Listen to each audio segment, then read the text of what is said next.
दोस्तों नमस्कार। हाजिर हूँ। आज हम आपको एक खेत पे लेके आए हैं आप लोगों को कि रियल में ये हमारे मास्टर साहब हैं अरविंद जी, जो कि एक किसान परिवार से थे और टीचर भी हैं, लेकिन ये खेती बहुत अच्छे ढंग से करा रहे हैं। और हम आज विज़िट पे इधर निकले थे, तो जब हमने इधर आके देखा कि इनके खेत में मैं आ गया और बैंगन की खेती इनकी देखी, तो मैंने सोचा कि एक वीडियो बना लेते हैं जिससे बैंगन की खेती करने वाले लोगों को ढेर सारा नॉलेज मिलेगा। मास्टर साहब आपका स्वागत है हमारे इस एपिसोड में। रियली मैं आपसे पूछना चाहता हूं कि ये खेती आपने जो बरिहाना शुरू किया है, ये बैंगन की खेती, ये मिर्चे की खेती आपने करी है, ये पहली बार आप कर रहे हो या इसके पहले भी करते थे? नहीं सर, ये पहली बार कर रहे हैं। आप पहली। अच्छा, जब आपने इसको शुरू किया तो अभी तक आप ऑर्गेनिक तरीके से कर रहे हो या पेस्टिसाइड यूज़ करके कर रहे हो? ऑर्गेनिक बेस लेके चल रहे हैं। ऑर्गेनिक बेस लेके आपने शुरू किया। जी। अच्छा, आपके इधर कहीं होती थी पहले से खेती, आपने पहली बार शुरू कर दिया बिना किसी जानकारी के? नहीं, ऑर्गेनिक बेस पे तो हमने पहली बार स्टार्ट किया। पहली बार स्टार्ट किया, बहुत बढ़िया। जनरल खेतियाँ होती हैं, लेकिन ऑर्गेनिक बेस पे हमने पहली बार यहाँ। जैसे अमूमन मैंने देखा है कि इतने बड़े बड़े बैंगन के पेड़ नहीं होते हैं, नॉर्मली छोटे रह जाते हैं, लेकिन आपके बहुत बड़े हुए हैं। तो ऐसी क्या क्या टेक्निक चीज़ों को आपने शुरू से इसमें प्रयोग किया है, कैसे किया है, ज़रा वो हमारे व्यूअर्स को बताएं आप। बेसिकली सर, जब हमने खेत की तैयारी की थी तब हमने आरपीएस को शुरुआत में डलवा दिया था, मतलब प्लांटेशन के पहले ही। ये एरिया कितना है आपका? ये मान के चलिए सर, ये 2 बीघे, हाँ 2-2.5 बीघे होगा एरिया। 2-2.5 बीघे का एरिया है, यानी आधा एकड़। दूसरी चीज़, इसमें आपने सहफसली ली हुई है। हाँ, केला भी साथ में। केला और बैंगन दोनों को साथ में लिया हुआ है, बहुत बढ़िया है। यानी आम के आम और गुठलियों के दाम भी आप निकाल रहे हो, बहुत अच्छी चीज़ है। मैं चाहूँगा कि थोड़ा सा कैमरामैन हमारे पूरे जो है खेत को आप दिखा दीजिए। ये पूरा आधे एकड़ का खेत है जिसमें मास्टर साहब ने ऑर्गेनिक तरीके से बैंगन का उपयोग शुरू किया है। तो रियल में आपने शुरू में इसमें डलवाया आरपीएस, फिर क्या क्या टेक्निकल और अपनाया आपने? आरपीएस के बाद में थोड़ा बहुत अपना जैसे सॉइल गार्ड वगैरह डलवा दिया था, क्योंकि केले की खेती भी इसमें है। साथ में थोड़ा अपना आरपीएस ग्रेन्यूल्स जो आता है वो भी डलवाया था, और क्रॉप गार्ड का भी यूज किया है जी। एक बार में क्रॉप गार्ड का भी यूज किया है। अच्छा, एक चीज़ और यहाँ पे है कि जैसे आपने ये सब चीज़ों को डलवाया, तो रियल में आपको क्या लग रहा है कि आप ऑर्गेनिक बेस पे कर रहे हो तो आपको बेहतर रिजल्ट मिल रहा है, या अगर आप केमिकल बेस पे कर रहे होते तो आपको ज़्यादा उत्पादन मिल रहा होता या ज़्यादा रिजल्ट अच्छे मिल रहे होते? नहीं, ऑर्गेनिक बेस पे अगर स्टार्टिंग से हम खेती करें तो रिजल्ट ये है कि केमिकल से ज़्यादा बेटर ऑर्गेनिक में आएगा, लेकिन उसको हम सिस्टमेटिक करें और बेस को लेकर के करें। यानी पूरा अगर सिस्टम को आप खेत की तैयारी से लेकर के अगर प्लानिंग करते हो तो ऑर्गेनिक में बेहतर रिजल्ट।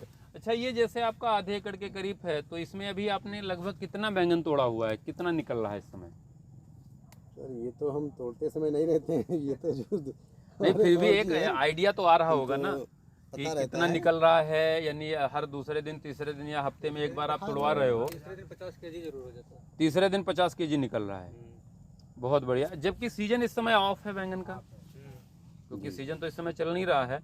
दूसरा चीज, आपको मैंने ये बहुत अच्छी चीज देखी कि आपने इसमें जो ये ट्रैप लगाए हुए हैं। जी। ये ट्रैप क्यों लगाया हुआ आपने, इसका क्या रीजन है? ट्रैप लगाने के पीछे सर बाकी किसान नहीं जानते हैं, लेकिन ये है कि इसको हम लगा देते हैं तो ये क्या होता है, जो बाहर का छोटा इंसेक्ट जो आता है, उड़ने वाला कीड़ा, वो इसमें चिपक जाता है। एक बात, उससे क्या होता है, जो वो नहीं चिपकेगा तो बैंगन में बैठेगा, बैंगन में तो बैंगन का जो फल अपना है उसमें बैठेगा, उसको डिस्टर्ब करेगा, वो डिस्टर्ब करेगा। तो ये ट्रैपो कार्ड जो लगा। अच्छा, ये 2 तरीके के फिर क्यों लगाए हैं आपने, नीले और पीले, इसका क्या रीजन है?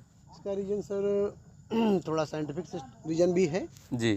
साइंटिफिक रीजन ये होता है, जो इंसेक्ट होते हैं तो उनको थोड़ा ये लगता है कि मेल और फीमेल का अट्रैक्शन जो उसका सिस्टम होता है, ये अपना कंपनी का भी एक सिस्टम है। और एक साइंटिफिक सिस्टम भी होता है कि ट्रैपो कार्ड जो भी आता है तो 2 कलर में होता ही है।